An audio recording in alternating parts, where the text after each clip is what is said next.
Bonsoir à tous et bienvenue dans Metamorphosis School, l'école de la transformation. Nous sommes à notre 3e épisode et depuis le mardi, nous essayons de retrouver goût à notre vie de méditation.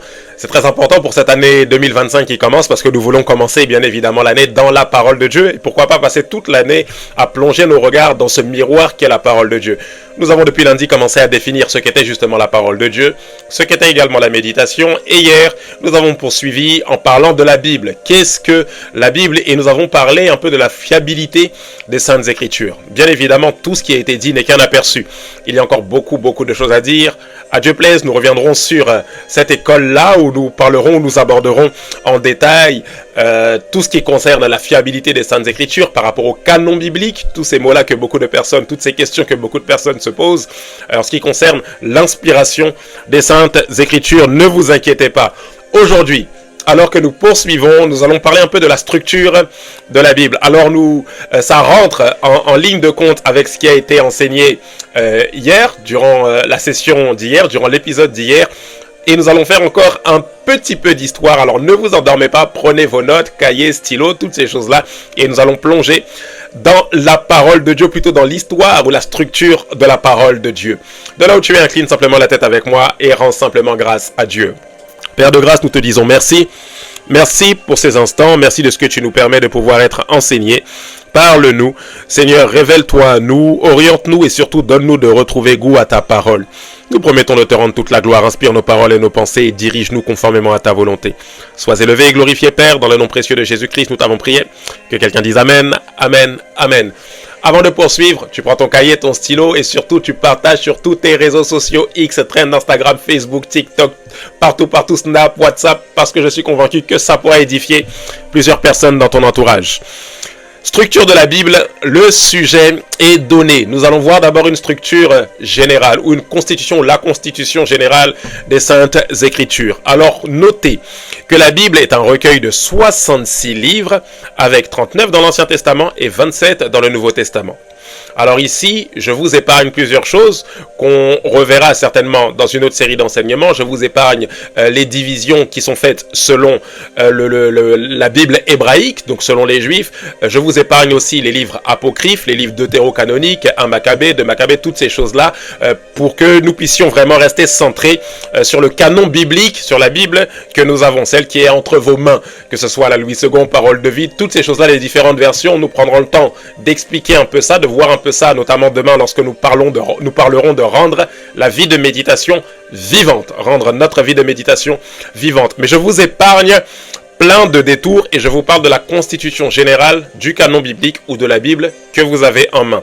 Donc nous avons 39 livres dans l'Ancien Testament et 27 dans le Nouveau Testament, ce qui nous donne notre recueil de 66 livres et qui constitue qui nous donne la constitution générale de la Bible que nous avons. D'un point de vue biblique, l'humanité a environ 6000 ans. Alors selon les chercheurs, on vous dirait oui, non, c'est entre 12 000, 10 000 ans, mais d'un point de vue biblique, c'est environ 6000 ans de l'histoire de l'humanité. Pas de l'histoire de la Terre, attention, mais c'est depuis Adam et Ève jusqu'à nos jours. D'un point de vue chronologique, si je dois vous donner une chronologie de l'histoire de l'humanité, depuis Adam et Ève jusqu'à aujourd'hui, il y a eu 6000 ans, divisé en 3 fois 2000, avec premièrement 2000 ans entre Adam et Abraham, ensuite 2000 ans entre Abraham et Jésus, et ensuite 2000 ans environ 2000 ans, environ à chaque fois, ce sont des données approximatives, et environ 2000 ans entre Jésus-Christ et nous. Ça vous donne vos 6000 ans environ de l'histoire de l'humanité. Comment la Bible est-elle structurée? Alors je vais rapidement vous donner la structure de la Bible afin que vous l'ayez, que vous puissiez surtout la comprendre. Alors notez que la Bible est divisée en peut être divisée, vous n'êtes pas obligé de le faire comme ça, mais la Bible peut être divisée en plusieurs sections, en différentes sections. La première section, c'est ce qu'on appelle, c'est un mot que vous connaissez, c'est ce qu'on appelle la Torah. La Torah avec les 5 premiers livres de la Bible que vous avez. Donc les 5 premiers livres qui sont les 5 livres comme on aime le dire, communément appelés les 5 livres de Moïse, à savoir Genèse, Exode, Lévitique, Nombre et Deutéronome. Je répète, ces 5 premiers livres constituent la Torah. À savoir, nous reviendrons dessus peut-être la semaine prochaine où nous ferons un enseignement sur l'interprétation d'une manière détaillée, sur l'interprétation des Saintes Écritures. Nous aborderons un peu ce point-là aujourd'hui, mais à noter que lorsqu'on parle de la Bible, nous parlons de la Tanakh ou du Tanakh. Le Tanakh, la Tanakh, en fonction de comment vous souhaitez aborder la chose, de quel angle de vue vous voulez le prendre. Je ne suis pas un érudit de l'hébreu, bien évidemment, mais le Tanakh concerne la Bible que vous avez. Et ce Tanakh est la contraction de plusieurs mots. À la fois le mot Torah, le mot Nevim, pour parler des livres prophétiques, et le mot Ketuvim, pour parler des livres historiques ou encore des hagiographes, comme aiment le dire les théologiens. Et c'est ce Tanakh qui a donné la Bible que nous avons aujourd'hui. Donc la Bible est d'abord constituée de la première section qui est représentée par la Torah, avec les 5 premiers livres de Moïse. La deuxième section, c'est ce qu'on appelle les livres historiques, et ils sont au nombre de 12. Et les livres historiques, donc après Genèse, Exode, Lévitique, Nombre et Deutéronome, les livres historiques qui sont au nombre de 12 vont de Josué jusqu'à Esther. Alors dans les livres historiques, on retrouve le livre de Juges. Donc c'est dans le livre de Juges qu'on nous parle des 13 juges, que ce soit Samson, Gédéon. Vous voyez tous ces personnages bibliques qui ont été juges en Israël et qui ont été comme des référents avant que le Seigneur puisse établir un roi. Nous avons le livre de Ruth, les livres de 1 et 2 Samuel, 1 de Rois, 1 de Chroniques, Esdras, Néhémie et Esther. Ici, on parle des livres historiques. Alors pour ceux qui notent, je redonne de Josué jusqu'à Esther, c'est ce que nous appelons les livres historiques. Nous avons ensuite ce que nous appelons les livres poétiques. Après les livres historiques, nous avons les livres poétiques. Et les livres poétiques, vous le sentez venir, vous le savez déjà, je sais que vous en avez déjà entendu parler, c'est tous ces livres qui ont une connotation poétique. En l'occurrence, le livre de Job, le livre de Psaume, le livre de Proverbes, l'Ecclésiaste ou encore le Cantique des Cantiques. Je répète, les livres poétiques, donc sont tous ces livres-là qui ont une connotation poétique, qui ont un aspect qui sonne un peu musical ou un aspect un peu poème, en l'occurrence les psaumes, rappelez-vous, mais également le livre de Job, le livre de Proverbes, l'Ecclésiaste et le Cantique des Cantiques. Enfin, nous avons ce que nous appelons les livres prophétiques. Nous sommes ici dans l'Ancien Testament. Et les livres prophétiques sont au nombre de 17. Alors la subdivision se fait de la façon suivante. À la fois les prophètes qui sont antérieurs à l'exil, ils sont au nombre de 10. Vous avez le prophète Ésaïe, Jérémie, vous avez le prophète Osée, le prophète Joël, le prophète Amos, le prophète Jonas, Michée, Naoum, Habakkuk et Sophonie. Vous avez également les prophètes de l'exil. Je vous rappellerai juste après ce qu'est l'exil. Lorsqu'on parle d'exil, justement, on parle, rappelez-vous, il faut remonter longtemps à l'époque des rois, à la mort de Salomon, lorsque Jéroboam a péché en bâtissant des hauts lieux. Rappelez-vous, Jéroboam a pris une partie de la royauté, selon la prophétie qui avait été faite par le prophète qui disait que le royaume allait être divisé en deux et que Jéroboam allait prendre une partie des tribus et Roboam, le fils de Salomon, allait avoir une autre partie. Et le peuple a suivi Jéroboam en Samarie, ce qui par la suite, avec les déportations, l'exil, les envahissements, a donné lieu au peuple samaritain. Ce mélange entre des Juifs et des peuples d'autres nations, les Babyloniens, toutes ces choses-là. Les Assyriens, toutes ces choses-là. Ne vous inquiétez pas, suivez toujours le film, nous reviendrons sur ces réalités. Je vous fais beaucoup de promesses, je les tiendrai, ne vous inquiétez pas. Alors, l'exil est la conséquence de la désobéissance et de l'idolâtrie d'Israël, tout simplement. C'est là où les Babyloniens ont commencé à prendre possession de la nation d'Israël. Alors, on nous parle des prophètes antérieurs à l'exil, que je viens de vous citer, des prophètes de l'exil, en l'occurrence le prophète Ézéchiel, le prophète Daniel et le prophète Abdias, et les prophètes postérieurs à l'exil, à savoir le prophète Agé, le prophète Zacharie et le prophète Malachi. Donc je répète, nous avons les prophètes antérieurs à l'exil, ceux qui ont précédé l'exil, les prophètes de l'exil, qui ont vécu l'exil, et les prophètes postérieurs à l'exil. Notez ici qu'on peut également diviser, et les théologiens ont l'habitude de le faire de cette manière, diviser ces différents prophètes en deux groupes, à savoir les prophètes majeurs, les grands prophètes, et les prophètes mineurs. Ici, cette connotation est qualifiée de la sorte, non pas parce que les prophètes majeurs sont meilleurs que les prophètes mineurs, ou parce que les prophètes majeurs étaient des prophètes qui avaient plus de 18 ans, mais tout simplement par rapport à leurs écrits. Vous allez voir dans les Saintes Écritures que certains écrits sont plus petits que d'autres. Alors on parle de prophètes mineurs, ou on parle de petits prophètes par rapport à la grandeur ou à la taille des livres qu'ils ont écrits, tout simplement. On parle de grands prophètes et on parle de petits prophètes. Donc, quelle que soit la division que vous choisissez, que ce soit division par rapport à l'exil, antérieur à l'exil, de l'exil et post-exil, ou que ce soit grand et petit prophète, la dernière section est celle des livres prophétiques. Ainsi, je vous redonne les 4 sections. Nous avons la Torah, nous avons les livres historiques, nous avons les livres poétiques et nous avons enfin les livres prophétiques. Voilà pour la structure de l'Ancien Testament. Pour le Nouveau Testament, c'est beaucoup plus simple. Vous le connaissez déjà. Vous êtes beaucoup plus familier à ça. Le Nouveau Testament est divisé de la façon suivante. Vous avez premièrement les 4 évangiles. Rappelez-vous, qui nous parlent avec 4 angles de vue. Matthieu, Marc, Luc, Jean. Matthieu nous parle de Jésus comme étant le Mashiach, le Messie qui est venu payer le prix pour le salut de l'humanité, le salut de la nation d'Israël, mais pas venu pour payer un prix d'abord. Le Messie, selon les Juifs, rappelez-vous, était venu pour instaurer le millénium, instaurer le royaume de Dieu, sans savoir que le Messie devait d'abord mourir à la croix pour que l'ère de la grâce vienne au goût du jour. Donc nous avons ici Matthieu, nous avons Marc qui nous présente Jésus, le serviteur de Dieu, qui nous montre les actions du serviteur de Dieu, le Christ. Nous avons Luc qui nous présente l'humanité de Christ, et nous avons enfin Jean qui nous parle de la divinité de Christ. Nous avons ensuite le livre des Actes des Apôtres. C'est là où, si je puis dire, la manifestation pleine de la Nouvelle Alliance commence.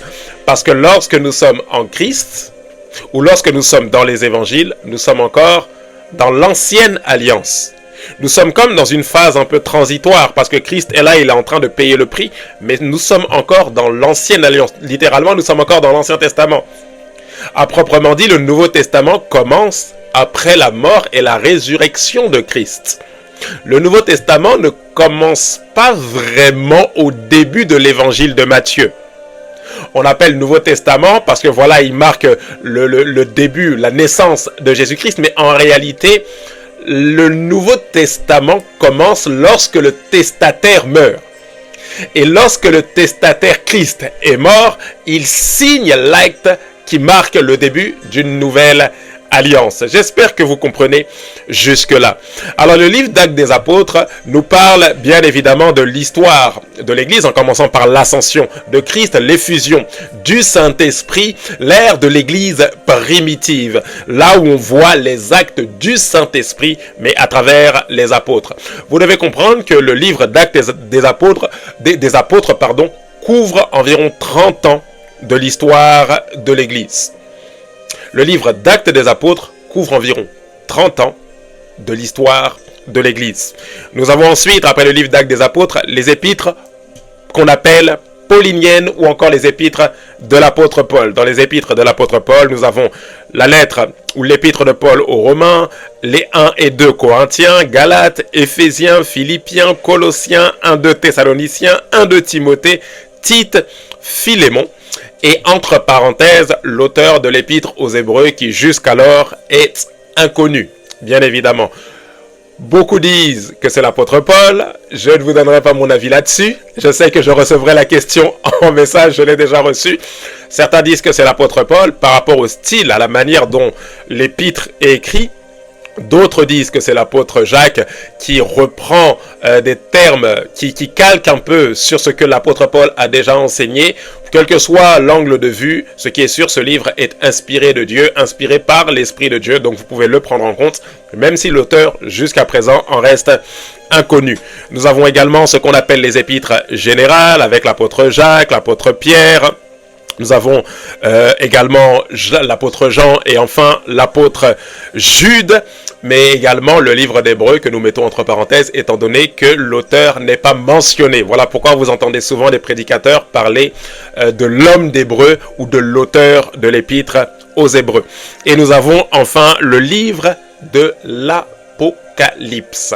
Le livre de l'Apocalypse qui nous parle des visions sur le passé, le présent et le futur que l'apôtre Jean a reçu en ce qui concerne la restauration, l'instauration du royaume de Dieu, du millénium, et qui nous parle également du salut éternel. Lorsqu'il y aura les grandes tribulations, toutes ces choses-là, le règne de l'Antéchrist pendant les 7 ans de tribulation, toutes ces choses-là que nous retrouvons dans le livre de l'Apocalypse. Vous avez la structure ici d'une manière générale, je ne suis pas allé au détail près, d'une manière générale de l'Ancien et du Nouveau Testament. Vous avez les 4 sections de l'Ancien Testament, à savoir la Torah, les livres historiques, les livres poétiques et les livres prophétiques.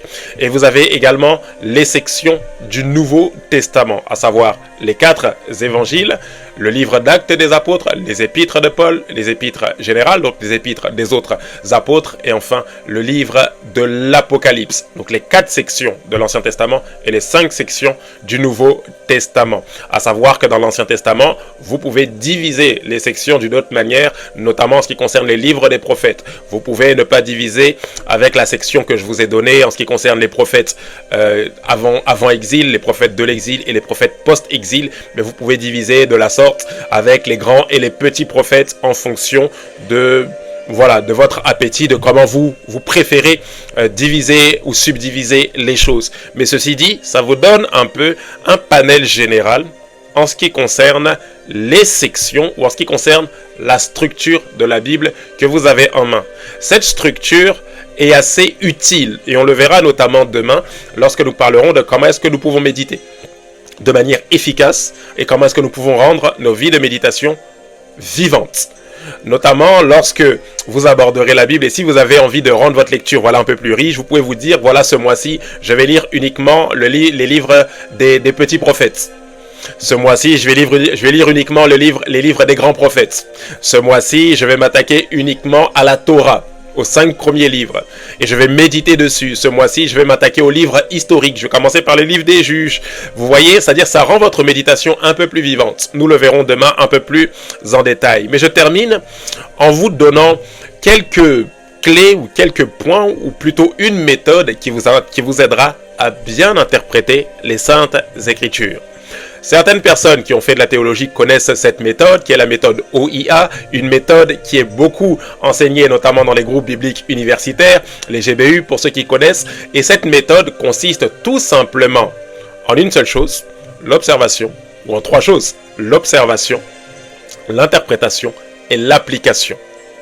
Il est très important de comprendre que lorsque nous abordons les Saintes Écritures, nous devons absolument tirer des enseignements en laissant chaque portion des Écritures dans son contexte. Je suis sûr que vous avez entendu de la bouche de centaines, de milliers même de prédicateurs, qu'un texte pris en dehors de son contexte devient très vite un prétexte. On ne peut pas isoler un verset biblique et dire dans le verset il est écrit ceci, comme c'est écrit ça, ça veut dire ça. Il doit y avoir, quelle que soit la manière dont vous voulez aborder la parole, il doit y avoir une logique, ce qu'on appelle l'analogie de la foi. Il doit y avoir comme une concordance entre notre compréhension et ce que dit le texte d'une manière générale. Le même texte ne peut pas dire que Jésus est le seul qui puisse nous sauver, et d'un texte à un autre, on se rend compte que non, finalement, il y a autre chose. Si un texte semble dire autre chose, ça ne signifie pas qu'il dit autre chose, mais ça signifie qu'il y a une compréhension que nous devons avoir de ce texte. C'est très important. Nous reviendrons sur cette étude. Je pense que nous ferons d'ailleurs une étude en ce qui concerne, de manière beaucoup plus détaillée, en ce qui concerne le passage de l'apôtre Paul, notamment par rapport à cette histoire de femme qui doit se taire dans les assemblées, toutes ces choses-là, toutes ces versets bibliques qui sont parfois un peu gênants. Nous verrons aussi certainement les paraboles. Nous essaierons de comprendre, de bien comprendre comment nous pouvons interpréter toutes ces choses sans être hors contexte. Mais vous devez bien comprendre que chaque texte biblique doit être pris dans son contexte. On n'isole jamais un verset. C'est une règle en interprétation des Écritures qui est indispensable si nous ne voulons pas sortir de la compréhension biblique, de la compréhension de l'esprit des Écritures. Alors la méthode OIA. Observation, interprétation, application. Premièrement, qu'est-ce qu'on fait? On observe le texte. Ça veut dire qu'on se pose des questions par rapport au texte, en l'occurrence des questions du style qui sont les personnages du texte, qui est l'auteur du texte, où est-ce que la scène s'est déroulée, quand est-ce que ça s'est déroulé. On parle littéralement ici du contexte.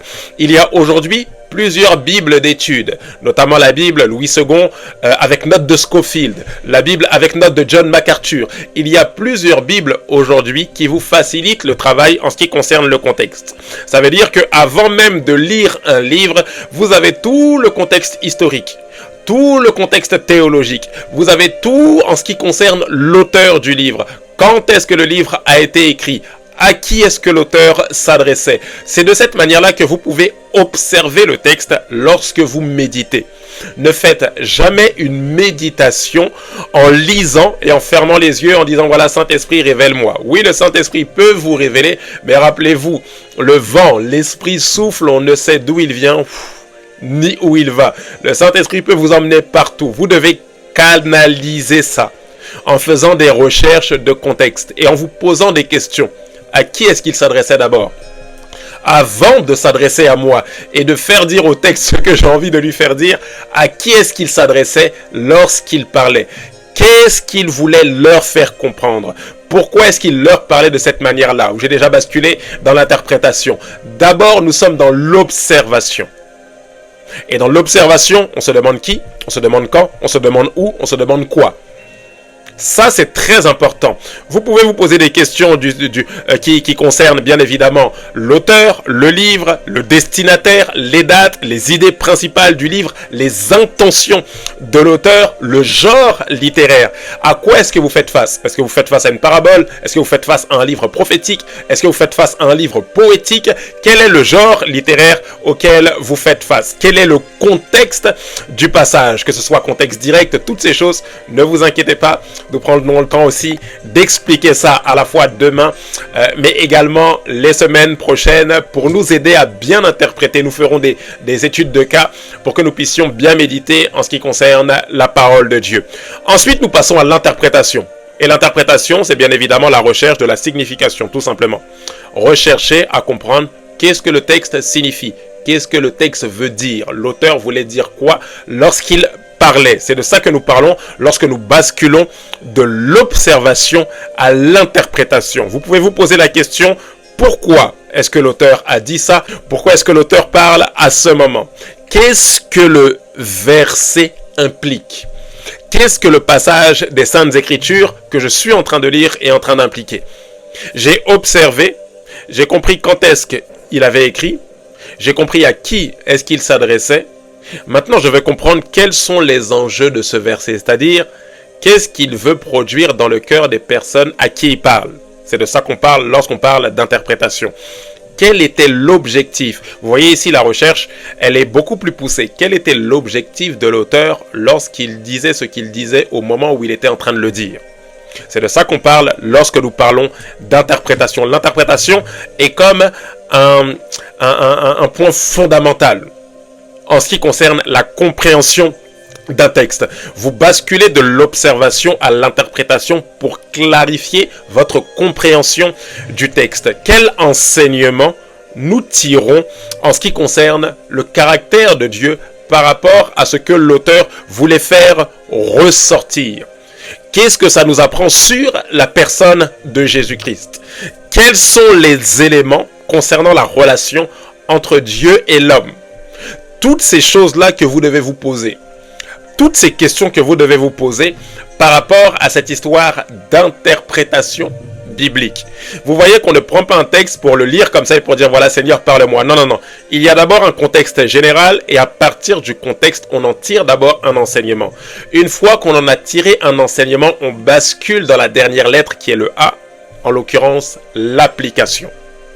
J'ai observé, j'ai interprété et ensuite je dois maintenant appliquer.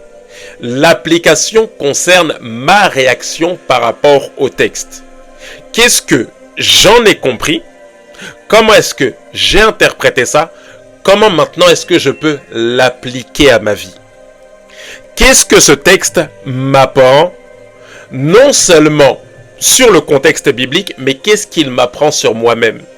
Ça veut dire que, comme je vous l'ai dit, votre vie de méditation est complète lorsque le texte est devenu Réma pour vous. Lorsqu'après avoir médité, ça vous a permis d'avancer dans votre relation avec Dieu. Ça veut dire qu'à un moment donné, après avoir médité, vous devez passer à une forme d'évaluation. Notez que l'évaluation dans la méditation biblique permettra votre évolution en ce qui concerne votre marche avec le Seigneur. Je répète, l'évaluation en ce qui concerne votre vie de méditation vous permettra d'expérimenter une évolution dans votre marche avec le Seigneur.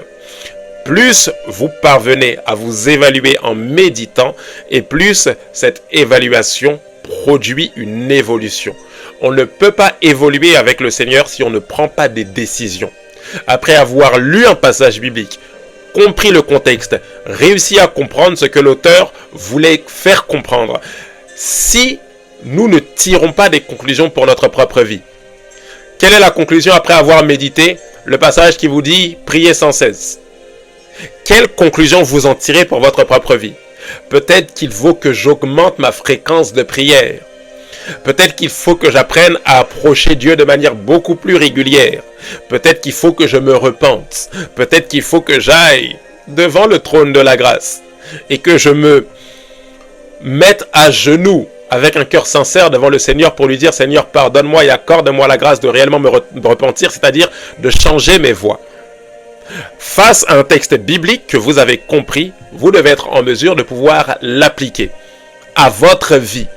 C'est-à-dire, si la méditation n'a pas produit un changement dans votre vie ou n'a pas produit une perspective de changement dans votre vie, c'est comme si la méditation vous était d'aucune utilité. La méthode OIA, observation, interprétation et application, ne nous a pas été donnée pour que nous puissions remplir notre tête avec beaucoup de connaissances.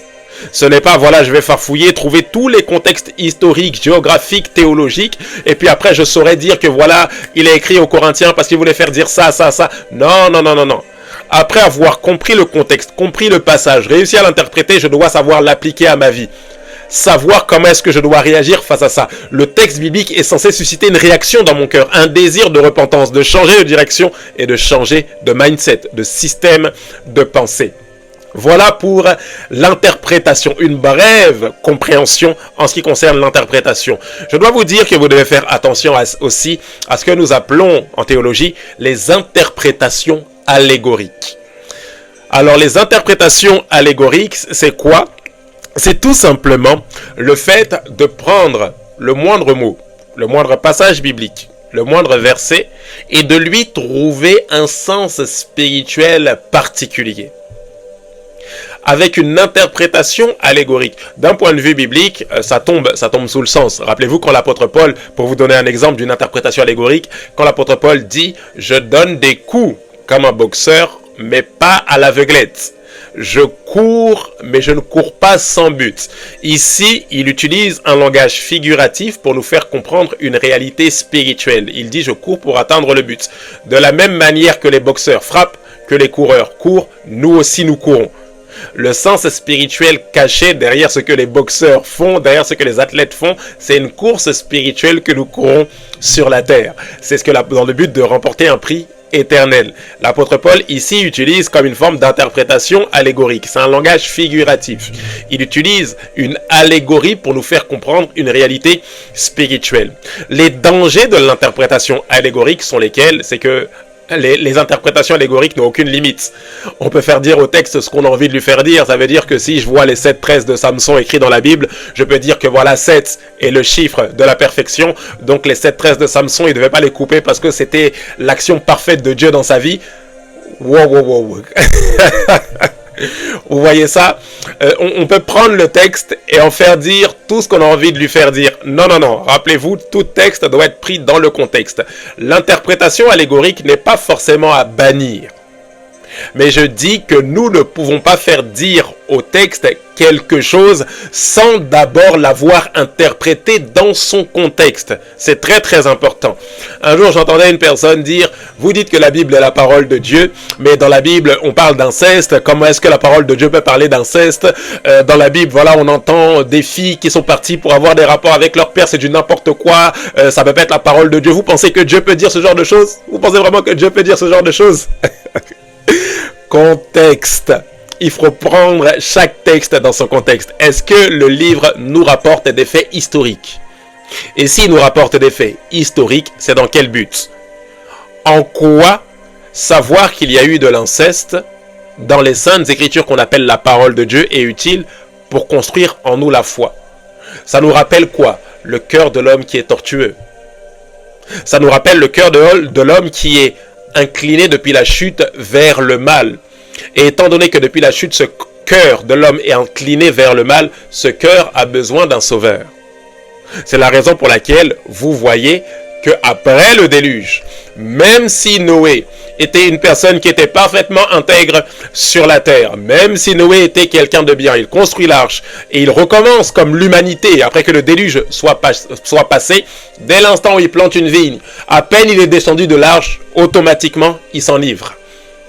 Comme si Dieu voulait nous faire comprendre, le problème n'est pas de recommencer l'humanité. Le problème est de recommencer sans Dieu. On ne peut pas commencer quelque chose qui va aboutir s'il n'y a pas d'abord eu l'alpha. Il ne peut pas y avoir d'oméga si l'alpha n'était pas à la base de la chose. En d'autres termes, à travers le passage ou l'histoire de Noé, Dieu voulait nous faire comprendre que le problème était le péché dans le cœur de l'homme. Alors on voit toutes ces histoires, un frère qui tue son frère, un père qui a des rapports avec ses filles, non pas pour nous dire que voilà, Dieu est un dépravé, non. Il y a un contexte à comprendre, vous avez compris le contexte, vous en tirez un enseignement. Alors ici, je reviens sur les interprétations allégoriques. On ne peut pas prendre un verset biblique et lui dire, voilà, le Saint-Esprit m'a inspiré ça, donc ça veut dire ça. Non, ça risquerait de nous faire basculer dans des dérives. Avant de voir le Saint-Esprit vous inspirer, il faut comprendre comment le Saint-Esprit a inspiré les écrivains. Qu'est-ce qu'il voulait leur faire dire à eux? Vous n'êtes pas le premier écrivain, vous n'êtes même pas l'écrivain de la Bible. Non, le Saint-Esprit a soufflé. C'est poussé par l'Esprit que des hommes ont parlé de la part de Dieu. Qu'est-ce qu'il voulait dire à Daniel lorsqu'il soufflait ces choses à Daniel? Qu'est-ce qu'il voulait dire à Ésaïe lorsqu'il soufflait ces choses à Ésaïe? Qu'est-ce qu'il voulait dire à Ézéchiel lorsqu'il soufflait ces choses à Ézéchiel? Qu'est-ce qu'il voulait dire à l'apôtre Paul lorsqu'il soufflait ces choses à l'apôtre Paul? Dans le contexte, il y a un sens à comprendre. Vous avez compris le contexte, vous avez compris l'interprétation, vous pouvez en faire une meilleure application. Je répète, attention aux interprétations allégoriques. On ne peut pas prendre un verset biblique, l'isoler et dire voilà, le verset signifie ça parce que le Seigneur m'a révélé ça. Chaque passage doit être pris dans son contexte. OIA. Observation, interprétation, application. Nous en avons terminé pour ce soir. N'hésitez pas à réécouter ces enseignements qui seront ô combien bénéfiques pour vous. Et on se retrouve demain pour la dernière session, le dernier épisode de la semaine où nous parlerons de rendre notre vie de méditation vivante. Que Dieu vous bénisse. À très bientôt avec Metamorphosis School, l'école de la transformation. Que Dieu vous bénisse. Bye bye.